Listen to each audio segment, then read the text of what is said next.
ಇದ್ರೆ ನೆಮ್ಮದಿಯಿಂದ ಇರಬೇಕು ಅನ್ನುವಂಥ ಒಂದು ಮಾತು ಯಾವಾಗಲೂ ಕೂಡ ನೋಡಿ. ದರ್ಶನ್ ಈ ಒಂದು ಮಾತು ಯಾವುದೇ ಒಂದು ಸಂದರ್ಭದಲ್ಲಿ ಆಡಿದಂಥ ಒಂದು ಮಾತು ಸಾಕಷ್ಟು ಸದ್ದನ್ನ ಮಾಡ್ತಾ ಇರುವಂಥದ್ದು.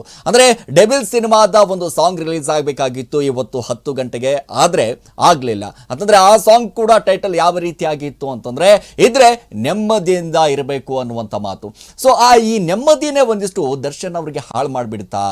ಏನಾಯಿತು ಹಾಗಾದ್ರೆ? ನಿನ್ನೆ ಸಂಪೂರ್ಣವಾದಂಥ ಹೈಕೋರ್ಟ್ ಯಾವ ರೀತಿ ಆದಂತಹ ಸಂದೇಶವನ್ನ ಕೊಟ್ಟಿದೆ, ಇಲ್ಲಿ ಹೈಕೋರ್ಟ್ ಮಾಡಿರುವಂತ ತಪ್ಪೇನು, ಸುಪ್ರೀಂ ಕೋರ್ಟ್ ಕೊಟ್ಟಿರುವಂತಹ ಸಂದೇಶವೇನು, ಅವೆಲ್ಲದರ ಬಗ್ಗೆಯೂ ಕೂಡ ಇವತ್ತು ನೋಡ್ತಾ ಹೋಗೋಣ. ಹೈ ತಪ್ಪುಗಳ ಲೆಕ್ಕವೇ ದಾಸನಿಗೆ ಕಂಟಕ ಆಗ್ಬಿಡ್ತು. ನೋಡಿ, ದರ್ಶನ್ಗೆ ಕಂಟಕವಾಗಿದ್ದೆ ಷಡ್ ಸಾಕ್ಷಿ. ನೋಡಿ, ಸುಪ್ರೀಂ ಆದೇಶಕ್ಕೆ ಕಾಟೇರ ಒಂದಿಷ್ಟು ವಿಲ ಅಂತಾನೆ ಹೇಳ್ಬೋದು. ಡೆವಿಲ್ ಪಾಲಿಗೆ ಪರಪನ ಅಗ್ರಹಾರ ಒಂದ್ ಕಡೆ ಫಿಕ್ಸ್ ಆಗ್ಬಿಡ್ತು. ದರ್ಶನ್, ಪವಿತ್ರ ಅಂಡ್ ಟೀಮ್ ಜೈಲು ಪಾಲಾಗ್ಬಿಡ್ತು. ನೋಡಿ, ಈ ಟೀಮ್ ಏನಿದೆ ಬಹಳಷ್ಟು ಸಂಭ್ರಮ ಸಡಗರದಲ್ಲಿ ಇದ್ರು. ಯಾವುದೇ ರೀತಿಯಾದಂಥ ನಮ್ಮ ಪರವಾಗಿ ಒಂದಿಷ್ಟು ತೀರ್ಪು ಬರಬಹುದು ಅನ್ನುವಂಥ ನಿರೀಕ್ಷೆಯಲ್ಲಿದ್ದರು. ಆದರೆ ಆ ನಿರೀಕ್ಷೆ ಆಗಲಿಲ್ಲ. ಯಾಕೆಂದರೆ ಸುಪ್ರೀಂ ಕೋರ್ಟ್ ಬಹಳ ಸ್ಪಷ್ಟವಾಗಿ ಹೇಳಿಬಿಟ್ಟಿತ್ತು, ಹೈಕೋರ್ಟ್ ಮಾಡಿದಂಥ ತಪ್ಪುಗಳನ್ನು ನಾವು ಯಾವುದೇ ಕಾರಣಕ್ಕೂ ಮಾಡೋದಿಲ್ಲ ಅಂತ. ಹೌದು, ಆದರೆ ಬಲವಾದಂಥ ಸಾಕ್ಷಿಗಳು ಇವರ ಪರವಾಗಿತ್ತು. ಸೊ ಬಲವಾದಂಥ ಸಾಕ್ಷಿಗಳು ಯಾರ ಪರವಾಗಿತ್ತು? ನೋಡಿ, ಸರ್ಕಾರವು ಕೂಡ ಮೇಲ್ಮನವಿಯನ್ನು ಸಲ್ಲಿಸಿದಂಥ ಸಂದರ್ಭದಲ್ಲಿ ಬೇಲು ರದ್ದಾಗಬೇಕು ಅಂತ ಯಾವಾಗ ರಾಜ್ಯ ಸರ್ಕಾರ ಒಂದಿಷ್ಟು ಸುಪ್ರೀಂಗೆ ಪೊಲೀಸ್ ಅಧಿಕಾರಿಗಳು ಮೇಲ್ಮನವಿಯನ್ನು ಸಲ್ಲಿಸೋದಕ್ಕೆ ಮುಂದಾಗ್ತಾರೆ, ಅವಾಗ ಬಿ ದಯಾನಂದ್ ಅವರಾಗಿರ್ಬೋದು, ಸರ್ಕಾರ ಆಗಿರ್ಬೋದು, ಗೃಹ ಇಲಾಖೆ ಆಗಿರ್ಬೋದು, ಸಾಕಷ್ಟು ನಿಷ್ಪಕ್ಷವಾದಂಥ ಒಂದಿಷ್ಟು ತನಿಖೆಯನ್ನು ಮಾಡೋದಕ್ಕೆ ಆರಂಭ ಮಾಡ್ತಾರೆ. ಸೊ ಆ ಆರಂಭ ಮಾಡಿದಂಥ ಸಂದರ್ಭದಲ್ಲಿ ಶೆಡ್ನಲ್ಲಿ ಸಿಕ್ಕಿರುವಂಥ ಸಾಕ್ಷಿಗಳೇನಿದೆ ಅಲ್ಲ, ದರ್ಶನ್ಗೆ ಅದೇ ಕಂಟಕ ಆಗಿಬಿಡುತ್ತೆ.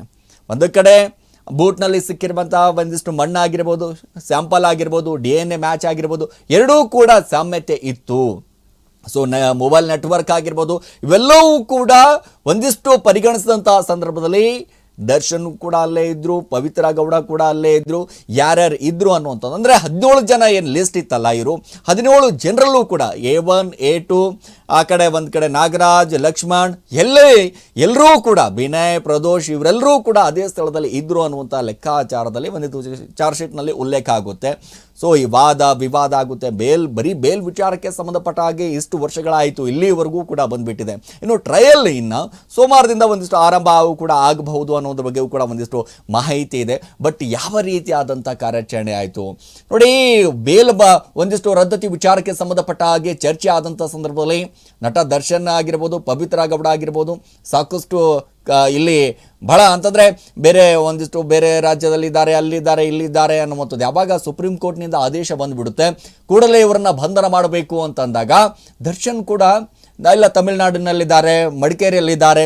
ಸೊ ಹಾಗಾಗಿ ಎಲ್ಲ ಕಡೆ ಇಲ್ಲಿದ್ದೀನಿ ಅನ್ನುವಂಥ ಲೆಕ್ಕಾಚಾರದಲ್ಲಿ ಪೊಲೀಸರಿಗೆ ಒಂದಿಷ್ಟು ಮಾಹಿತಿಯನ್ನು ಕೊಡ್ತಾರೆ. ಆದರೆ ಅದಾದ ನಂತರ ಹೊಸಕೆರೆಹಳ್ಳಿಯಲ್ಲಿ ಇರುವಂಥ ವಿಜಯಲಕ್ಷ್ಮಿ ಅವರ ಮನೆಯಲ್ಲಿ ಸಾಯಂಕಾಲ 4:40, 5:50, 4:40 ಸಮಯದಲ್ಲಿ ಬರ್ತೀನಿ ಅಂತ ಬಹಳಷ್ಟು ಒಂದಿಷ್ಟು ಪೊಲೀಸ್ ಅಧಿಕಾರಿಗಳಿಗೆ ಮಾಹಿತಿಯನ್ನು ಕೊಟ್ಟಿರ್ತಾರೆ. ಅದೇ ಸಂದರ್ಭಕ್ಕೆ ಬರ್ತಾರೆ.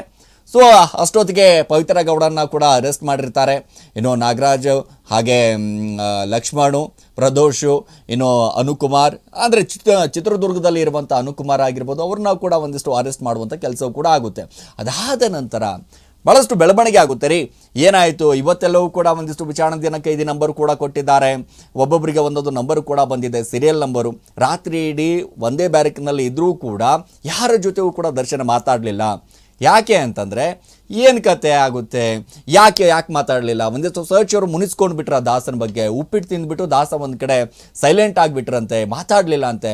ಪ್ರದೋಷ್ ಒಂದು ಕಡೆ ಕಣ್ಣೀರು ಹಾಕ್ತಾ ಇದ್ರಂತೆ. ಮತ್ತೊಂದು ಕಡೆ ಪವಿತ್ರ ಗೌಡ ಕೂಡ ಯಾರ ಜೊತೆ ಮಾತಾಡ್ದೇನೆ ಒಂದಿಷ್ಟು ಸೈಲೆಂಟ್ ಆದ್ರಂತೆ, ಅವರು ಕೂಡ ಕಣ್ಣೀರು ಹಾಕ್ತಾ ಇದ್ರಂತೆ. ಅವೆಲ್ಲವೂ ಕೂಡ ಆಯಿತು. ಬಟ್ ಕೆಲವೊಂದಿಷ್ಟು ದರ್ಶನ್ ಬೇಲ್ ರದ್ದು ಸುಪ್ರೀಂ ಹೇಳಿದ್ದೇನೋ ಅನ್ನೋದ್ರ ಬಗ್ಗೆಯೂ ಕೂಡ ಒಂದಿಷ್ಟು ಗ್ರಾಫಿಕ್ಸ್ ಪ್ಲೇಟ್ ಇದೆ. ಅದ್ರ ಬಗ್ಗೆಯೂ ಕೂಡ ಒಂದಿಷ್ಟು ಏನೇನು ಆಯಿತು, ಏನು ಕತೆ, ಅದು ಕೂಡ ನೋಡ್ತಾ ಹೋಗೋಣ. ನೋಡಿ, ಈಗಾಗಲೇ ನಾನು ದರ್ಶನ್ ಬೇಲ್ ರದ್ದು ಸುಪ್ರೀಂ ಹೇಳಿದ್ದೇನು ನೋಡಿ. ಹೈಕೋರ್ಟ್ ನೀಡಿರುವ ಎಲ್ಲ ಜಾಮೀನು ಆದೇಶವನ್ನು ರದ್ದಾಗಿದೆ. ಆರೋಪಿಗಳು ವಿಚಾರಣಾ ಕೋರ್ಟ್ಗೆ ತಕ್ಷಣ ಶರಣಾಗಬೇಕು. ಸೆಲೆಬ್ರಿಟಿ ಅಂತ ಸಿಂಪತಿ ತೋರಿಸಿ ಕೇಸನ್ನು ನಿರ್ಧರಿಸಲು ಆಗಲ್ಲ. ಬಹಳ ಸ್ಪಷ್ಟವಾಗಿ ಹೇಳುತ್ತೆ. ನೋಡಿ, ಏನೇ ಸೆಲೆಬ್ರಿಟಿ ಇದೆ ಆಗಿರ್ಬೋದು, ರಾಜಕಾರಣಿ ಆಗಿರ್ಬೋದು, ಈ ಕೇಸ್ ವಿಚಾರಕ್ಕೆ ಸಂಬಂಧಪಟ್ಟ ಹಾಗೆ ನೋಡ್ತಾ ಹೋದಾಗ ಯಾವುದೇ ಕಾರಣಕ್ಕೂ ಸಿಂಪತಿ ಅನ್ನೋದು ಮೊದಲೇ ಇಲ್ಲ. ಇಲ್ಲಿ ಜೈಲಿನಲ್ಲಿ ಆಸ್ಪತ್ರೆ ವೈದ್ಯರು ಮೇಲೂ ಕೂಡ ಅಪನಂಬಿಕೆ ತೋರಿಸಿದ್ರು. ಇನ್ನು ಜೈಲಿನಲ್ಲಿ ಇದ್ದಂಥ ಸಂದರ್ಭದಲ್ಲಿ, ಅಂದರೆ ಬಳ್ಳಾರಿ ಜೈಲಿನಲ್ಲಿ ಇದ್ದಂಥ ಸಂದರ್ಭದಲ್ಲಿ ಒಂದಿಷ್ಟು ಬೆನ್ನೋವು ಆಗ್ತಾ ಇದೆ, ನನಗೆ ಇಲ್ಲ, ನಾನು ಬೆಂಗಳೂರಲ್ಲೇ ಒಂದಿಷ್ಟು ಟ್ರೀಟ್ಮೆಂಟ್ ತೋತೀನಿ ಅನ್ನುವಂಥ ಲೆಕ್ಕಾಚಾರದಲ್ಲಿ ದರ್ಶನ್ ಕೂಡ ಮಾತಾಡಿದ್ರಲ್ಲ. ಸೊ ಅದು ಕೂಡ ಒಂದಿಷ್ಟು ಉಲ್ಲೇಖ ಆಯಿತು. ನೋಡಿ, ಬೇಲ್ ಸ್ವತಂತ್ರಕ್ಕಾಗಿ ಅಲ್ಲ, ಸದ್ಗುಣ ಜೋಡಣೆಗೆ ಅನ್ನುವಂಥ ರೀತಿಯಾಗಿ. ಆದರೆ ಆರೋಪಿಗಳಿಂದ ಇಲ್ಲಿ ದುರುಪಯೋಗ ಆಗಿದೆ ಅನ್ನೋದು ಕೂಡ ಬಹಳ ಸ್ಪಷ್ಟವಾಗಿ ಗೊತ್ತಾಗುತ್ತೆ. ಬೇಲ್ ಕೊಟ್ಟಿದ್ದೆ ಇದಕ್ಕೆ ಮೆಡಿಕಲ್ ಎಮರ್ಜೆನ್ಸಿ ಅನ್ನುವಂಥ ಕಾರಣದಿಂದಾಗಿ. ಸೊ ಅದಾದ ನಂತರ ಸರಿಯಾದಂಥ ರೆಸ್ಪಾನ್ಸು, ಸೊ ಏನಾದರೂ ಆಯ್ತಾ ಅಲ್ಲಿ? ಹೌದು, ಬೆನ್ನು ನೋವು ಇತ್ತು, ಒಂದಿಷ್ಟು ಆಪರೇಷನ್ ಮಾಡಲೇಬೇಕು ಅಂತ ವೈದ್ಯರು ಕೂಡ ಒಂದಿಷ್ಟು ಸಲಹೆಯನ್ನು ಕೊಡ್ತಾರೆ. ಅವರ ಪರ ವಕೀಲರು ಕೂಡ ಒಂದಿಷ್ಟು ವಾದವನ್ನು ಮಾಡಿ ಬೇಲನ್ನು ಪಡೀತಾರೆ ಹೈಕೋರ್ಟ್ನಲ್ಲಿ. ಆದರೆ ಹೊರಗಡೆ ಬಂದ ನಂತರ ಬೆನ್ನು ನೋವಿಗೆ ವಿಚಾರಕ್ಕೆ ಸಂಬಂಧಪಟ್ಟ ಹಾಗೆ ಆಗಿರ್ಬೋದು, ಅವರ ನಡವಳಿಕೆ ವಿಚಾರಕ್ಕೆ ಸಂಬಂಧಪಟ್ಟ ಹಾಗೆ ಆಗಿರ್ಬೋದು, ಅವರ ಅಭಿಮಾನಿಗಳ ವಿಚಾರಕ್ಕೆ ಸಂಬಂಧಪಟ್ಟ ಹಾಗೆ ಆಗಿರ್ಬೋದು, ಅದೆಲ್ಲವೂ ಕೂಡ ಮೆನ್ಷನ್ ಆಗುತ್ತೆ ಇಲ್ಲಿ. ನೋಡಿ, ಆರೋಪಿ ಯಾರೇ ಆಗಿರಲಿ, ಎಷ್ಟೇ ಪ್ರಭಾವಿ ಆಗಿರಲಿ, ಯಾರೇ ಆದರೂ ಪರವಾಗಿಲ್ಲ, ಎಷ್ಟೇ ಪ್ರಭಾವಿ ಆದರೂ ಕೂಡ ಪರವಾಗಿಲ್ಲ, ಇಲ್ಲಿ ಎಂಥ ದೊಡ್ಡ ವ್ಯಕ್ತಿ ಕೂಡ ಆದ್ರೂ ಕೂಡ ಕಾನೂನಿನ ಮುಂದೆ ಎಲ್ಲರೂ ಕೂಡ ಚಿಕ್ಕವರೇ, ಕಾನೂನು ಮುಂದೆ ಎಲ್ಲರೂ ಕೂಡ ಸಮಾನ. ಇಲ್ಲಿ ನೋಡಿ, ಎಲ್ಲರ ಸಮಾನರಂತೆ ಅನಿಸುತ್ತೆ. ಯಾಕಂದರೆ ಸಂವಿಧಾನದ 14ನೇ ವಿಧಿ ಇದೆಯಲ್ಲ, ಅದೇ ಭಾಳ ಸ್ಪಷ್ಟವಾಗಿ ಇಲ್ಲಿ ಹೇಳುತ್ತೆ.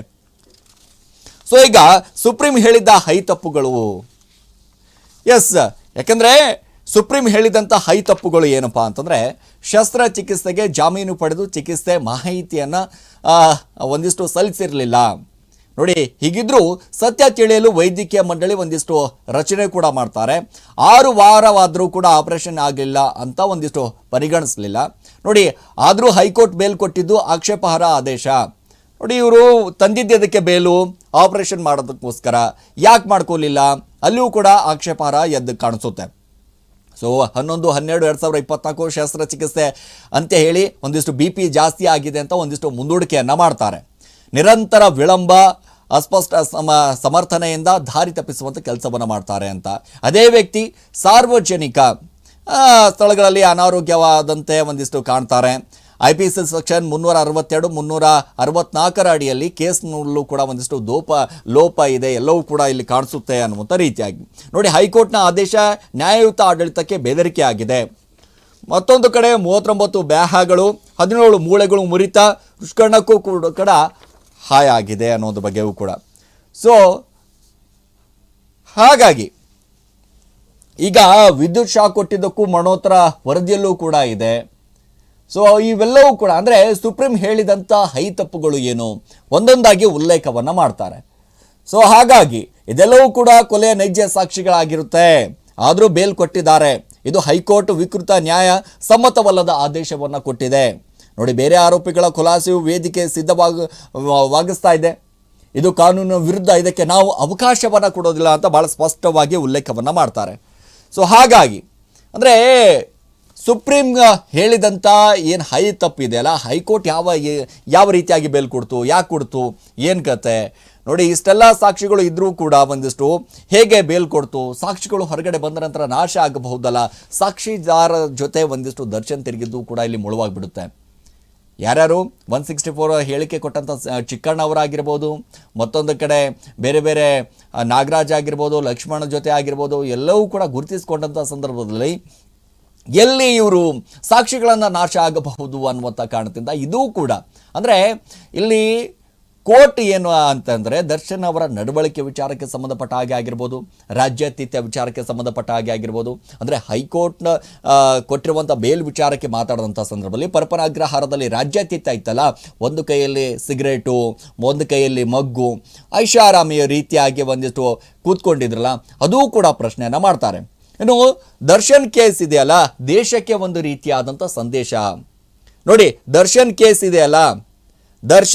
ಇದೆಯಲ್ಲ ಇಲ್ಲಿ ದೇಶಕ್ಕೆ ಒಂದು ಸಂದೇಶ ಅಂತಾನೆ ಹೇಳ್ಬೋದು.